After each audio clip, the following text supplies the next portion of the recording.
Bless up my people. Welcome back to the channel. It's your girl Ansa Rose. Thanks for all the new subscribers. Thanks to the returning subscribers. If you're new to the channel, subscribe. Turn the post notification bell on. Put it on all so you won't miss an upload from me. On the road to 20k, help me to get there, my people. So in this one, my people, we're seeing the Jamaica Confederations of Trade Unions run out in defense of the Clerk of the House of Parliament, Miss Valerie Curtis, as well as Peter Bunting tackles Nigel Clark for coming out in defense mode as it pertains to the Speaker of the House, Juliet Holness. And newly elected Mayor of Montego Bay proposes turning street into vending only zone. Stay tuned for the details at hand. Don't forget to like, share and subscribe to the channel. Run go over to my other platforms, subscribe over there, get that channel to 1k for me, please and thanks.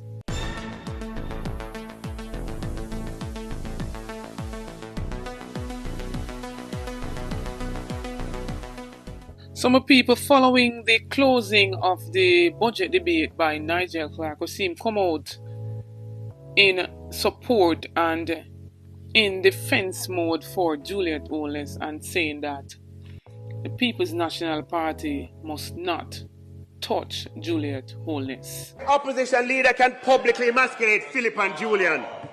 They may not have people to speak up for them, but let me tell you this: don't touch Juliet. In which I seen Peter Bunting now clapping back, saying that Dr. Nigel Clark was cloaked in self-interest, and he now sees why Nigel Clark was in defense mode of Juliet Holness, due to the fact that the two reports from the Auditor General that were the subject of tabling controversy concern two areas of government that fall under the Ministry of Finance that he is the Minister of. The Minister of Finance spent a great deal of time in his contributions, spent a great deal of time defending the Speaker, and her refusal up to yesterday to table the Auditor General reports, the Auditor General's reports. It is interesting, he spent a great deal of time in his closing yesterday, but thankfully we have strong, courageous public officers who stand up to bullying.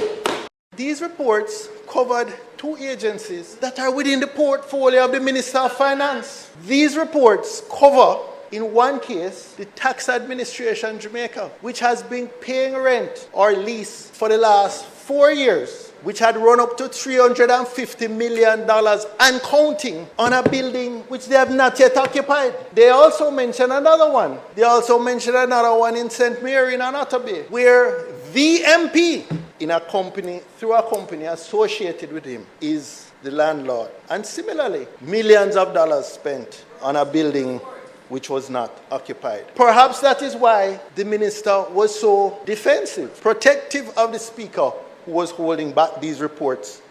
And we're seeing the news circulating for ourselves, my people. It's on the channel where millions, hundreds of millions have been wasted. Hundreds of millions have gone in a free-for-all joyride with friends. While we're seeing the president of Jamaica Confederations of Trade Unions, Mr. St. Patrick Innes, describing the letter from the House Speaker to the Clerk of the House, Miss Valerie Curtis, as an egregious act. It's not in her scope of practice to issue such a letter, and so it put fears in the civil servants in light of the Speaker's treatment to Miss Curtis. We heard that Miss Curtis is even to retire soon, and this letter on her file would put a dampen on her pension, so to speak, and so is asking that this letter be retracted. This letter here should have come off of the lady's file from it was sent out in the first place. It's not her duty, so why everybody's still going around saying that the letter needs to come off? It needs to come off right now. Miss Curtis has served the Parliament for decades upon decades, and there was no mishap as this one. And so let the lady retire in peace. Let the lady retire and enjoy her pension in peace. It is an egregious act, and it smacks of autocracy because the Speaker does not have that authority. That authority to issue such a letter is not vested in the Speaker's portfolio. To admonish the Clerk of the Houses of Parliament in a public manner at this stage of her career can only be described as something that is egregious. We know that there is a clear separation of powers, and the fact that the Clerk of the Houses of Parliament's position is a constitutional appointment, where it is clearly stated in the staff orders and the public service regulation that if there is an infraction by a civil servant, the method and ways of how to treat with that are clearly laid out in those two documents. And it is somewhat surprising that at this juncture, so late in this lady's career, where she's coming to the end of her career, and as I understand it, is about to embark on retirement soon, it is indeed very disappointing that such a thing can happen. I do believe that it is very disturbing to all civil servants at this time. I have interacted with some, and there's great disquiet amongst many, and they feel that if this is allowed to continue or repeats itself, then many public servants, namely civil servants, will feel intimidated and threatened in terms of how they will carry out their respective function. And so it is our position that this letter issued by the Speaker should be immediately withdrawn unreservedly, and that some dialogue takes place between the Speaker and Ms. Curtis, because it is something that we do not want to continue. In this segment, we see newly elected Mobay's mayor proposing to turn in street into vending only zone.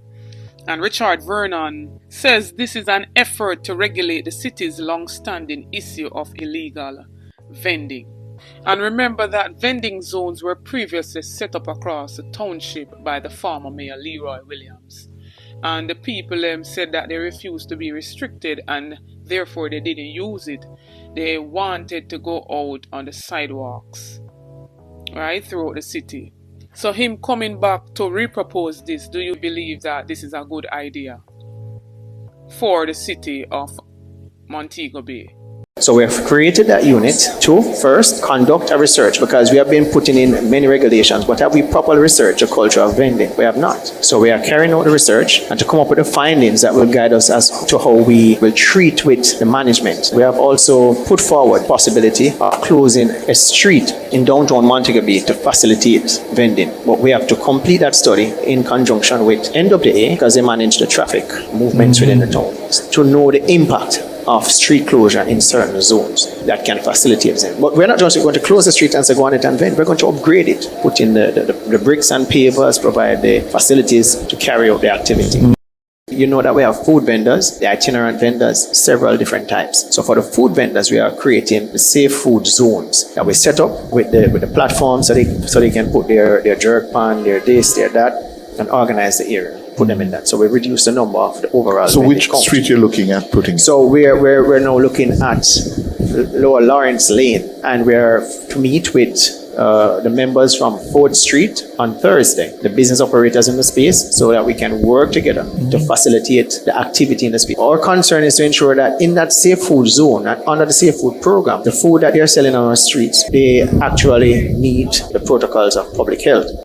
We have started the rehabilitation process, and we started this last year. So we have spent some $8 million to do the repairs of the columns. They were rotting significantly and compromised the structure. So we have repaired all of those, and we're undertaking a $100 million rehabilitation project here at Charles Garden. So the next phase of the project is to deal with the area that is immediately behind us. They refer to it as the quote-unquote gun court. The engineering works have been completed for the drainage, the resurfacing of the flooring, the design for the new stalls and all of that. What's your timeline on completing those works? We're looking at somewhere about September. This year? This year. So my people, this is a bid to stamp out illegal vending, as he says. And I want to hear from Huno if this is a good idea or not. Talk up and let me know what you think about, Nigel coming out in defense of Juliet Holness and Peter Bunting saying, he sees why he was doing same because of the Auditor General's report that his ministry is in charge of. Drop an honest opinion and comments in the comment section and let us reason. Don't forget to like, share and subscribe to the channel. Go over to my other platform, Instagram and Facebook, and follow me over there at Ansa Bell Rose. Check out the YouTube store, make a purchase, it goes in support of the channel. Check out the YouTube membership, you get a lot of benefits by becoming a member. We do notifications, shout out in each and every video to be a part of that. All you have to do is be the first to like, comment and subscribe, and you'll be featured in the following video to come. This notification shout out goes to Hyacinth Gauntlet. Big up yourself, thanks for the continued support from each and every subscriber. New viewers, come on board, journey with me, join the family. Subscribe to the channel, like up the videos, share out the videos. Support the ABR movement by playing your part. On the road to 20k, help me to get there, my people. Stay tuned for more videos, stay tuned for more updates. Get this video to at least 2,000 likes. Big up on yourself.